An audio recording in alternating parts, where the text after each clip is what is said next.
Hello everyone. During the period from 2019 to 2021, while many people were struggling to cope with the COVID-19 pandemic, law enforcement agencies in the United States and Vietnam were urgently coordinating to track down a special Vietnamese origin suspect who had illegally profited hundreds of thousands of USD from trafficking counterfeit drugs. This was an extremely cunning individual, willing to abandon his accomplices to flee before being surrounded, and he even believed that the FBI would not be able to do anything to him. So how was this suspect ultimately arrested?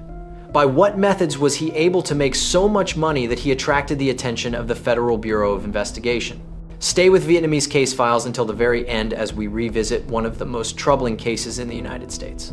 We would also like to note that all the content in today's video has been researched and compiled by our team from multiple sources. If there are any inaccuracies or points that need clarification, please leave a comment below so we can update and correct them. And before we dive into the detailed content, don't forget to like, subscribe, and turn on notifications right now so you don't miss other fascinating cases on the Vietnamese Case Files channel. Thank you all for your continued support. In the middle of 2019, a mysterious account named Addy4Cheap suddenly rose to prominence on dark web trading platforms such as Empire Market and Kryptonia Market. On these online black markets, Addy4Cheap advertised a so-called premium orange-colored drug claimed to be genuine Adderall. This is a prescription medication used to treat ADHD, attention deficit hyperactivity disorder, and is classified as a legal psychotropic drug. Of course, unauthorized drugs being funneled onto the dark web was nothing new.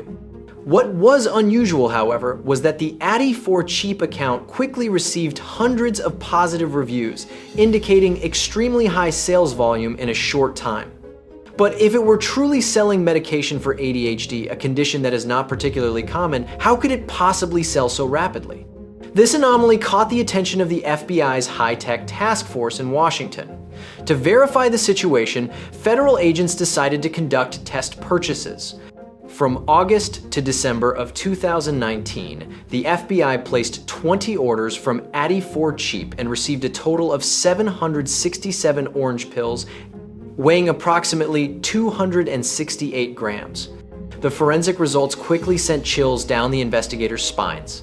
All of the pills contained methamphetamine, a prohibited and highly addictive substance, rather than the pharmaceutical ingredient Adderall.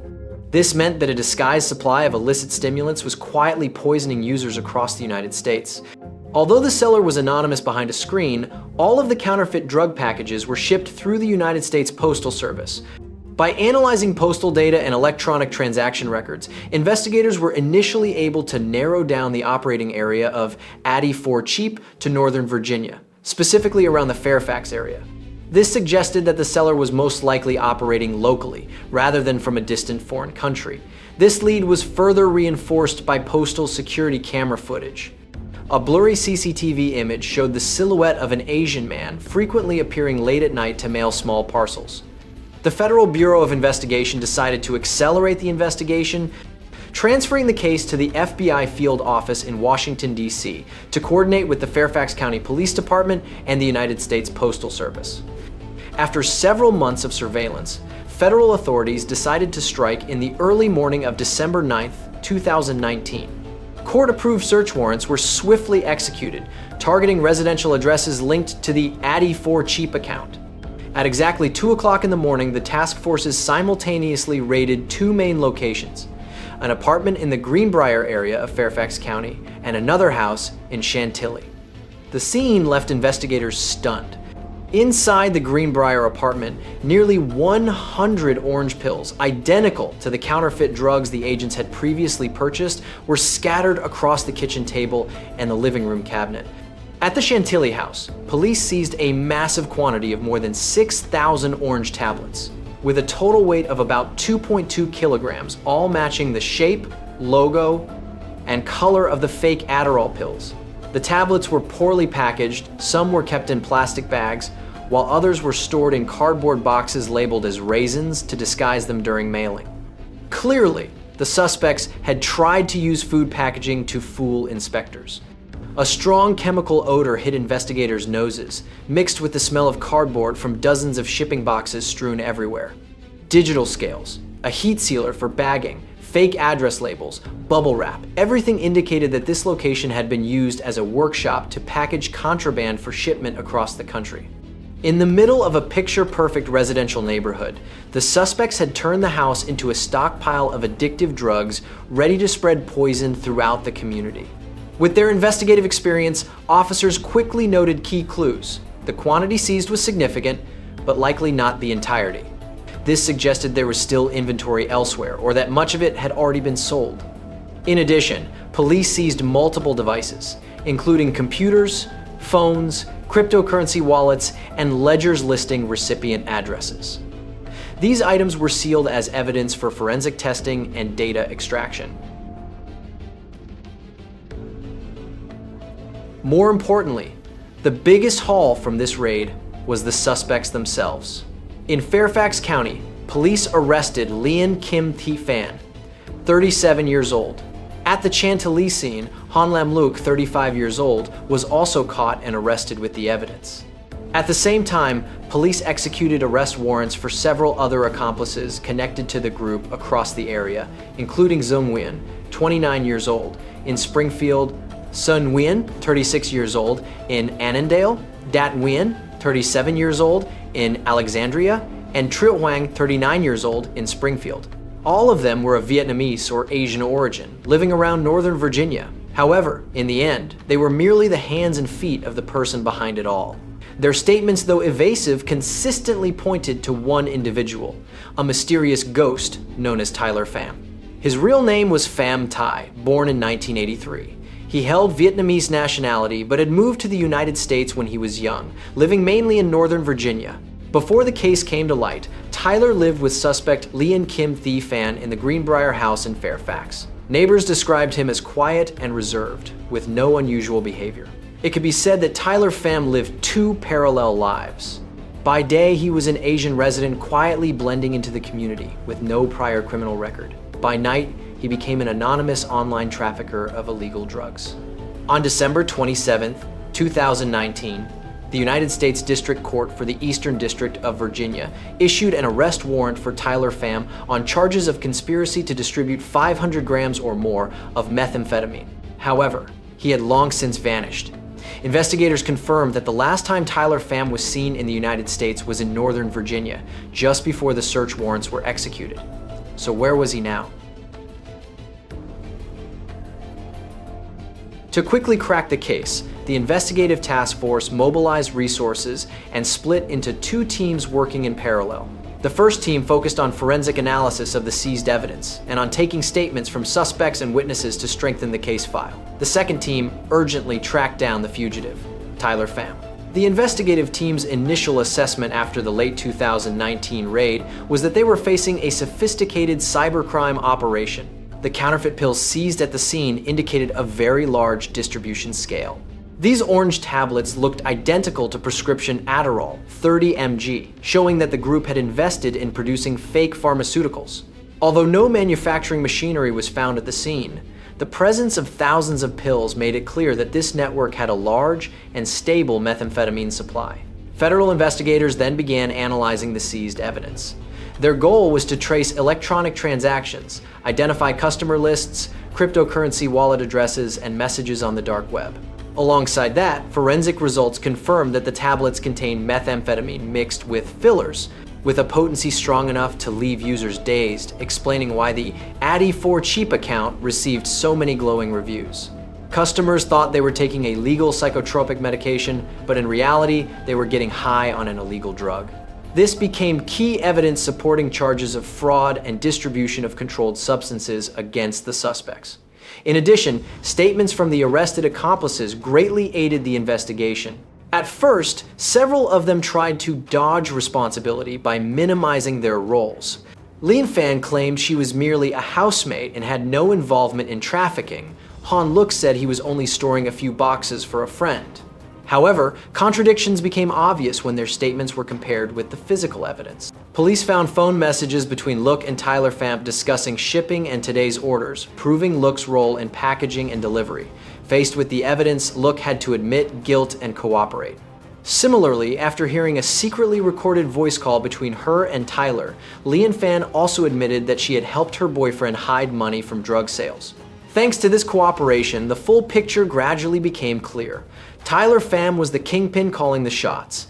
Dat Wine handled online transactions, Hoan Look managed the stash house, and the others assisted with packaging, mailing through the postal service, and laundering money through cryptocurrency.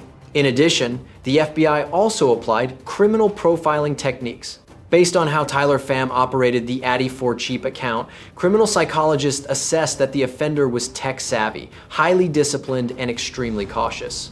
He maintained fast customer response times and shipped packages early every morning, indicating a fixed daily routine. He also chose Adderall, a brain drug popular among students, as cover for methamphetamine, showing calculation and market awareness. These details suggested that he may have attended college or worked an office job, living an orderly life rather than being a reckless addict. Indeed, records on Tyler Pham indicated that he had once been an information technology student, emigrated to the United States as a teenager, and was highly proficient with computers. This was supported by network data. FBI agents found that the IP address from Tyler's home accessed the dark web during the same time periods when Addy4Cheap was active, circumstantial evidence strongly indicating that he was the operator of the account. On the fugitive tracking front, a breakthrough emerged when the FBI examined immigration and travel records. Tyler Pham had family in Vietnam, and the database showed that in December 2019, he had booked a flight back to Vietnam. He may have planned this move early, because at that time Vietnam did not yet have an extradition treaty with the United States, so fleeing there would greatly increase his chances of escaping prosecution. But immediately afterward, the Federal Bureau of Investigation activated a mutual legal assistance mechanism with Vietnam's Ministry of Public Security through the United States Department of Justice and the Department of State. Interpol also issued a red notice to formalize Tyler's arrest on a global scale.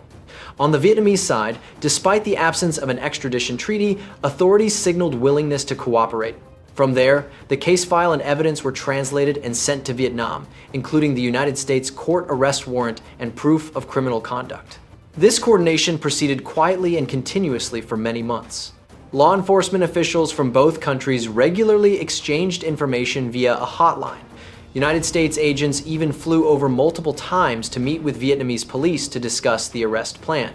However, throughout 2020, when the COVID-19 pandemic erupted, the manhunt became even more difficult. Travel was restricted, and information exchanges between the two countries also slowed as pandemic response took priority. It was not until late 2021, when the situation stabilized, that the investigation reached a turning point. Vietnamese police accelerated covert investigative measures, such as reviewing entry records, filtering individuals with matching names, and conducting checks in the locality where Tyler's family lived. At the same time, the FBI provided additional biometric data on the suspect to Vietnamese authorities. The breakthrough in the final manhunt came from an anonymous witness. This person reported that a middle-aged man frequently appeared at an internet cafe in Ho Chi Minh City, spoke with an American accent, often went online, and had boasted that he had done big business in the United States and just returned. That information was immediately cross-checked against Tyler Pham's file, and the results showed a strong match. From that lead, Vietnamese police quietly narrowed Tyler Pham down among returning overseas Vietnamese in Ho Chi Minh City. After months of surveillance and tracking his movements, by November 2021 they finally identified the hiding place of this ghost. A covert arrest plan was carried out swiftly and cleanly. Early one morning in a quiet alley on the outskirts of Saigon, Vietnamese police suddenly moved in and invited Tyler Pham to the station for questioning. To avoid drawing attention, they did not open a new criminal case locally. Instead, they temporarily detained Tyler Pham administratively, under the pretext of reviewing possible unlawful resident status. After the arrest, they immediately notified the FBI to prepare the handover procedures. This was an extremely sensitive stage. If information leaked too early, the suspect could attempt to delay or contest the transfer by relying on the fact that there was no extradition treaty. But Tyler Pham appeared completely shocked and devastated when he was caught, leaving him no time to mount any legal resistance. The United States government even dispatched a special aircraft to Vietnam to pick up the suspect, and the entire flight crew tested negative for COVID-19 before departure. The handover moment at Noi Bai International Airport on November 16, 2021 was the culmination of a long and arduous investigative journey. In just a few short minutes, the transfer procedures were completed. Tyler Pham officially returned to the custody of United States authorities after 2 years on the run. This cross-border manhunt was praised by the United States Department of Justice as a model of law enforcement cooperation in the era of globalization. The close coordination between agencies successfully stopped a transnational controlled substances trafficker. From the leads collected and the suspect's statements, authorities were able to reconstruct the full sequence of events. In the spring of 2019, Tyler Pham began plotting to make money through the online black market. He planned it together with several trusted Vietnamese friends in the Fairfax area. The group knew that Adderall, a legal psychotropic prescription drug, was popular among students and white-collar workers to boost concentration. Demand was high, but obtaining it legally through a doctor was expensive. So many people turned to the black market. Tyler decided to sell Adderall on the dark web, but instead of the real medication, he used cheap methamphetamine to increase profits. In a discreet rented room in Springfield, Tyler and his accomplices began experimenting. They obtained a quantity of pure methamphetamine powder from a known supplier, bought pill press molds, and purchased orange dye to produce tablets resembling Adderall 30 mg. After several trials, the group managed to manufacture pale orange pills stamped with letters and markings that looked almost identical to genuine Adderall.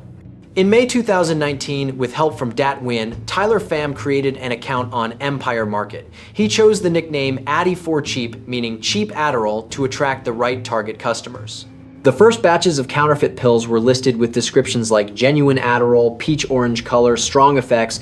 Buyers had to pay in Bitcoin or Monero, because Tyler chose that method to conceal the money trail. From the very first transactions, Addy for Cheap received many 5-star reviews. Seeing promising signs, Tyler and the others expanded the scale. They also listed the product on Kryptonia Market, another online black market, to broaden their sales channels. Tyler ran the group with strict discipline. Every morning, Han Luk was responsible for packaging the pills in candy boxes, raisin boxes, and other containers for camouflage, while Lian Fan printed fake shipping labels. By afternoon, Tyler or one of his underlings would drive around and drop the parcels into public mailboxes at multiple locations to avoid attracting attention. Day by day, sales soared.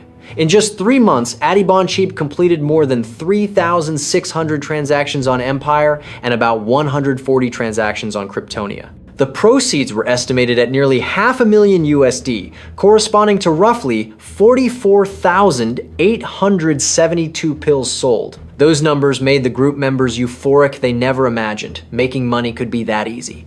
Only Tyler was the most cautious. He reminded everyone to keep everything strictly secret, not to show off or spend lavishly, and to avoid unusual purchases that could draw attention. For him, anonymity was the strongest armor. Yet behind the blinding glow of money, darkness had already begun to close in. From August 2019, Addy for Cheap orders entered the crosshairs of a task force. The FBI and its partners carried out multiple covert investigative measures. They purchased pills to secure evidence, tracked the shipping routes of parcels, and even planted a tracking device in one package to trace the GPS signal back to the original mailing drop. Gradually, the net tightened around the Fairfax area. However, Tyler's group still had no idea. They only noticed that by late autumn 2019, business seemed unusually smooth. Many orders were coming from new customers, buying in sizable quantities. In reality, those were bait orders placed by undercover agents. On December 7th, Tyler received a warning email from a dark web account saying that Empire Market might go down, that information may have spooked him.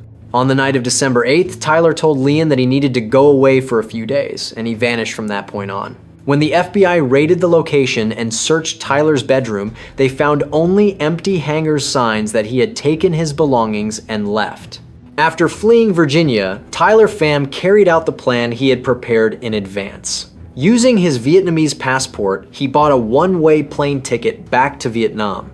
Because he had not yet been arrested or placed under a travel ban at the time, he was able to board a flight transiting through Seoul and land in Ho Chi Minh City in late December 2019. After arriving in Vietnam, Tyler quietly went to the home of a distant relative and stayed there. He quickly discarded his United States SIM card and bought a new SIM registered under a fake name to avoid being tracked.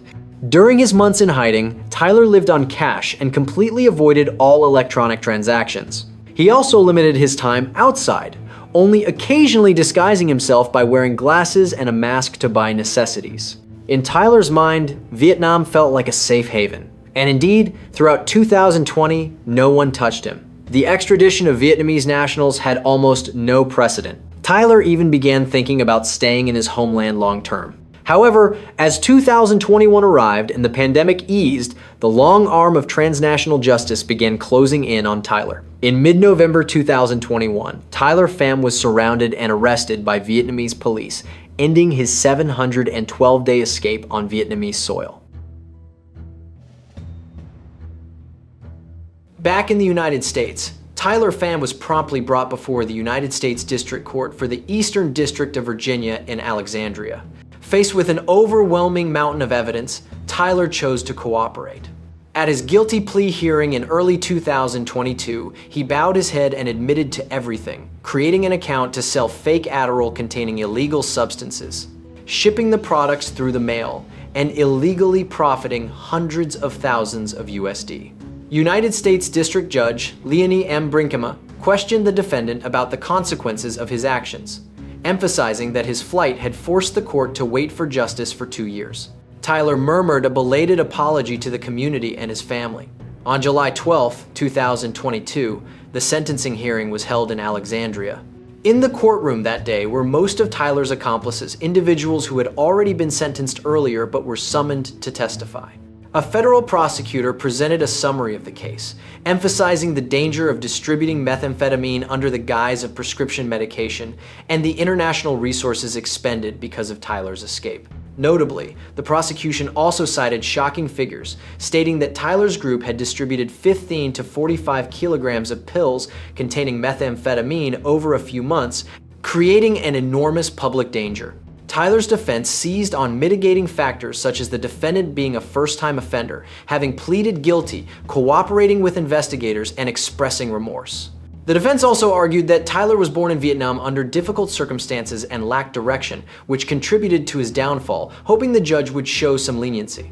And indeed, after a short recess to deliberate, Judge Brinkema sentenced Tyler Pham, 39 years old, to 52 months in federal prison, about 4 years and 4 months, followed by 3 years of supervised release after he completed his prison term. This sentence was significantly lighter than the 10-year minimum prescribed by law for his offense, showing that the court weighed factors such as his remorse and cooperation. Upon hearing a sentence of just over 4 years, Tyler Pham immediately broke into tears. He repeated his apology and promised to rebuild his life after serving his time. After the hearing ended, Tyler was handcuffed and escorted back to federal custody to serve his sentence. Justice had been carried out. The man who spread the nightmare of illicit drugs received a fitting punishment, even though authorities had to go to extraordinary lengths to bring him before the court. As of December 2025, Tyler Pham has served more than 3 years of his sentence. If he maintains good behavior, he may be released in early 2026. However, it is very likely that after completing his prison term, Tyler Pham will be deported from the United States because he holds Vietnamese nationality and was convicted of a serious felony. And so, he will return to his homeland, the very place he once ironically considered a safe hiding place. What do you think about this future return? Let Vietnamese Case Files know in the comments below. And if you found today's episode compelling, don't forget to leave 1 like and 1 subscribe for Vietnamese Case Files so you can continue following other thrilling stories in the future. Goodbye, and see you next time.